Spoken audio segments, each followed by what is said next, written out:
Тунеядцы и алкаши. Так назвал депутат «Единой России» всех пенсионеров, которые получают пенсию в районе 9000 рублей. И поэтому сегодня мы с вами будем смотреть, как живет пенсионер, который устраивает «Единую Россию».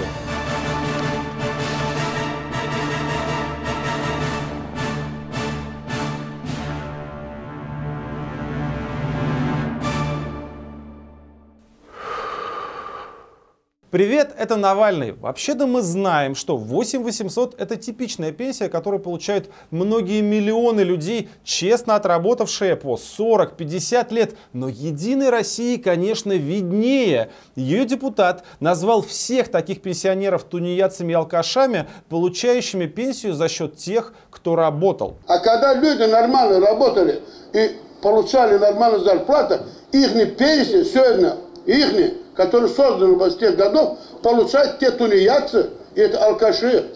И поэтому у них 8000 рублей.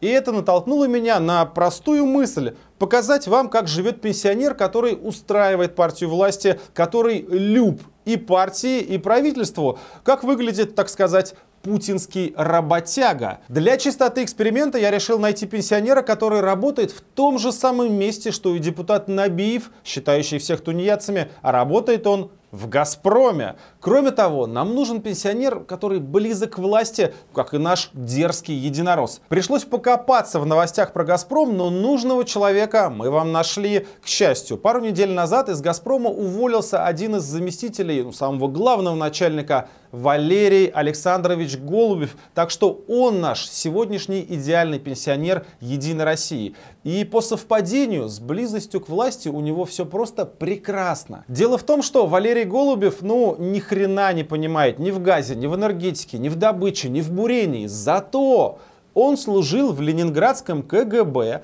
а потом в секретариате мэрии Санкт-Петербурга, потом был главой Василеостровского района, где и совершил главный подвиг своей жизни, хорошо описанный в многочисленных СМИ.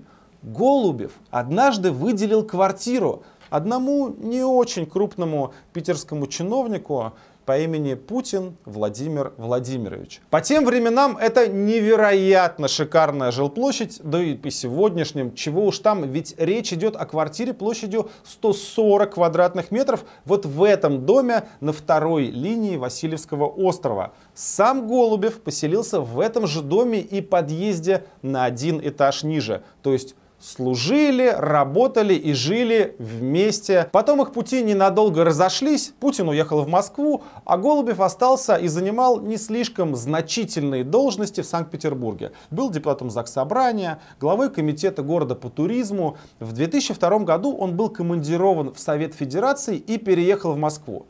И тут моя любимая часть. Как какой-то там глава комитета по туризму может оказаться на посту заместителя председателя крупнейшей и важнейшей госкомпании страны, нашего национального достояния «Газпрома». А вот так. Голубев однажды присутствовал на каком-то заседании с Путиным. И Путин, выходя, заметил его в последних рядах, узнал и спросил: «Валер, а что ты тут делаешь? Чем занимаешься?» И в течение пары месяцев после этой встречи в начале 2003 года Голубев покинул Совет Федерации, куда только что был избран, и был назначен гендиректором дочерней фирмы «Газпрома», вошел в правление самого «Газпрома», но потом и стал зампредом, и оставался им до 2019 года. А вы говорите, нет в России карьерного роста. Так что установили, у нас с вами есть образцово-показательный путинский пенсионер. Он из «Газпрома», он близок к власти. И теперь мы хотим взглянуть, как же выглядит достойная старость этого трудяги, который не алкаш и не тунеядец, в отличие от нас с вами. Для любого пенсионера ужасно важна дача. С нее мы и начнем, поищем просто в интернет-поисковике. К счастью, главное информационное агентство страны в разделе «Экономика» информирует нас, что из-за газопровода Ямал-Европа на даче Голубева пропали боровички. Наш герой сетует: труба прошла и пересекла все пути миграции коров. Корова не может пойти в лес и покушать травку. Раньше коровы гуляли по лесу, папоротник выламывали, а сейчас не ходят в лес, травку в лесу не кушают, лес зарастает. Перестали расти белые грибы. Там были отличные боровички, как пробочки от шампанского. Кроме боровичков и пробочек, в статье достаточно точно указано, где эта дача находится, и мы, разумеется, отправили туда своего специального корреспондента в надежде снять очередной дворец.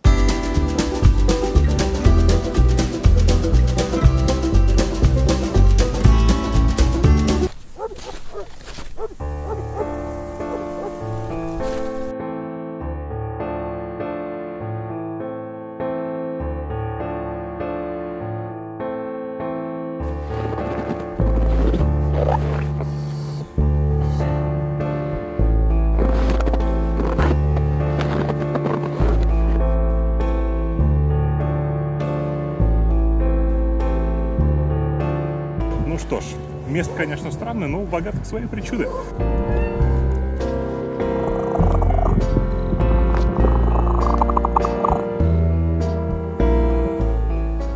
Я в смятении.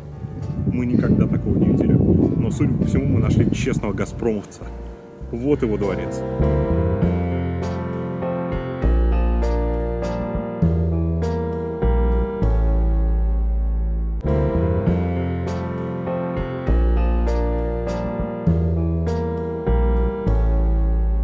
Вот, собственно говоря, и все. Фиаско. Покосившийся дом в деревне Бибиково, коровы да боровички, газа нет, электричества, наверное, тоже. Неужели, Господи, мы нашли наконец-то честного путинского сослуживца, который не украл миллиарды, и депутат Набиев уже поднял свой палец и грозит мне. Понял, Навальный? Не смей клеветать на Владимира Владимировича и нашу с ним Единую Россию. Извинись! И я уже готов извиниться, но подумал, а вдруг это не единственная дача нашего пенсионера? Ведь кроме замечательной деревни Бибиково есть в России и другие хорошие места. Да, друзья мои, выяснилось, что одну маленькую, скромную, небольшую дачку пенсионер Голубев не упоминает в интервью. Видимо, там не растут боровички, но мы все равно вам ее покажем. Вот она, та дача, где не растут боровички. Вот она, красавица. Ну, разумеется, мы на Рублевке. Прямо сейчас мы смотрим с вами на главный дом. 3000 квадратных метров в основной части. По изогнутой галерее можно прогуляться в банный комплекс. Он справа. Суммарная площадь этого строения 3800 метров. Вы видите 2 этажа и мансарду над землей. Но там еще и есть целый подземный этаж такой же площади. Посмотрим чуть-чуть на участок. Вдали это гараж. 418 метров, туда поместится 20 машин. Рядом какая-то оранжерея, теннисный корт. А вот этот котлован, засыпанный снегом, это открытый бассейн. Справа от него двухэтажный гостевой дом. А взгляните, кстати, на забор. Впечатляющий такой, да? Знаете, кто так отгородился? И мы не знаем, но подозреваем. Огромное здание, вот вы видите его в центре участка, это крытая ледовая арена для хоккея. За ней вертолетная площадка. Но только, к сожалению, жителям Подмосковья туда не попасть. Вся эта территория полностью закрыта для простых людей и принадлежит ФСО, то есть Путинской службе охраны. Как в старые добрые питерские времена. Путин и Голубев снова соседи. Участок Голубева занимает 5 гектаров. Вот, кстати, на этих кадрах хорошо видно расчищенный въезд в Голубевское подземелье. Это автомобильный тоннель, ведущий к дому. И на речку, обратите внимание, ее Голубев незаконно захватил. Все это, и земли, и дома общей стоимостью более 3 миллиардов рублей принадлежат Голубеву Вячеславу Валерьевичу, 23-летнему сыну зампреда «Газпрома». Он купил и построил все это, когда ему было 19 лет. Мы отлетаем, еще разок любуемся масштабами владений этого государственного управленца, вообще рублевскими просторами, ну и заодно передаем привет Алишеру Усманову, живущему вот здесь. У него одного из богатейших людей России и мира дом поменьше и поскромнее, чем у пенсионера Голубева. Мы с вами начали изучать быт нашего пенсионера с того, что засомневались, что деревянный дом под Торжком — это все, что у него есть. И правильно сделали. Но хочу сказать вам, что и домом за 3 миллиарда дело не ограничивается. У семьи Голубева мы также обнаружили квартиру 200 метров в том же самом доме, что и у главы «Газпрома» Миллера. Это Москва, Пресня, прямо за правительством располагается этот дом. Квартиру 260 метров в Хамовниках, он ее переоформил на свою дочь. Участок на юго-западе Москвы площадью 1,5 гектара. Ну и петербургскую жемчужину. Наверное, самый закрытый и элитный дом в России, куда почти в полном составе переехал тот самый кооператив «Озеро». Ковальчук, Шамалов, Фурсенко и сочувствующие Тимченко и Ротенберг. Случайных людей в этом доме на Каменном острове в Санкт-Петербурге нет и быть не может. У жены Валерия Голубева, Татьяны, там 4-этажная квартира площадью 460 квадратных метров. Стоит такая 360 миллионов рублей. Неплохая жизнь на пенсии, согласитесь? Ну а также возникает очевидный вопрос. Где он взял деньги на все это? Даже за 15 лет в «Газпроме» Голубев не мог и приблизительно столько заработать. Мы берем отчетность компании, смотрим данные СМИ, считаем максимально выгодно для Голубева и получаем, что за все время его доход мог составить 2,5 миллиарда рублей. Это огромная сумма, но даже ее не хватит на мегастройку и 5 гектаров земли на Рублевке. Как же куплено все остальное? И за объяснением далеко ходить не надо. Еще в 2011 году газеты пишут о жене Голубева. Она бывшая учитель физики. Но как только ее муж устроился в «Газпром», она прям расправила плечи и почувствовала тягу к бизнесу. После чего стала поставщиком труб большого диаметра для подрядчиков «Газпрома», на чем отлично заработала. Кроме того, нам уже удалось найти еще одного предприимчивого члена этой семьи, о котором ранее не было известно. Это Кытин Евгений Юрьевич. Он фигурирует в сделках по покупке тех самых 5 гектаров на Рублевке, которые мы с вами уже видели. А также он довольно давно был прописан в одной квартире с Голубевым и его женой. Рискнем предположить, что это сын жены Голубева от первого брака, то есть пасынок зампреда «Газпрома».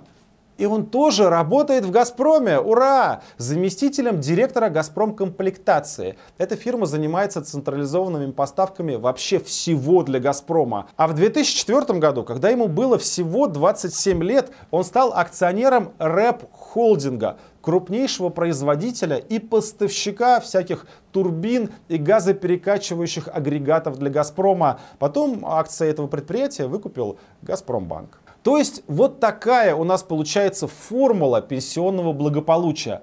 Отслужи вместе с Путиным, поработай вместе с Путиным, поживи с Путиным в одном доме. Все, достаточно. Это вам, алкашам и тунеядцам, надо работать. А этим настоящим трудягам все приносит Путин. Квартиры по 500 квадратных метров, дома по 3000 метров, гектары элитной земли, на которых каждый боровичок будет похож на пробку от шампанского. И эта простая формула шокирует своей универсальностью. Вы сами посмотрите. Чемезов, глава Ростеха, служили вместе, назначил Путин, жена на подрядах, квартира за 5 миллиардов. Сечин, работали вместе, назначил Путин, квартира, яхта, дома. Миллер, то же самое, работа с Путиным в мэрии Питера. Газпром, квартиры, виллы, самолеты. Ротенберги ходили с Путиным на дзюдо. Отхапали часть «Газпрома», богатейшая семья мира. Другой пенсионер Якунин. Служили вместе, возглавил РЖД, отдавал подряды детям, дома в Лондоне, старость в Германии. Я могу еще очень долго продолжать. И каждый раз, когда вы будете слышать или сами думать, ну это же глава «Газпрома» или «Роснефти», «Ростеха», это же понятно. Очень крупные фигуры, управленцы, богатые люди. Да непонятно. Это случайные, некомпетентные люди, жулики, которые просто в какой-то момент оказались с Путиным на одной лестничной клетке или соседних дачных участках. Все! На этом их заслуги заканчиваются. А дальше начинается уже то, что вы сами прекрасно видите.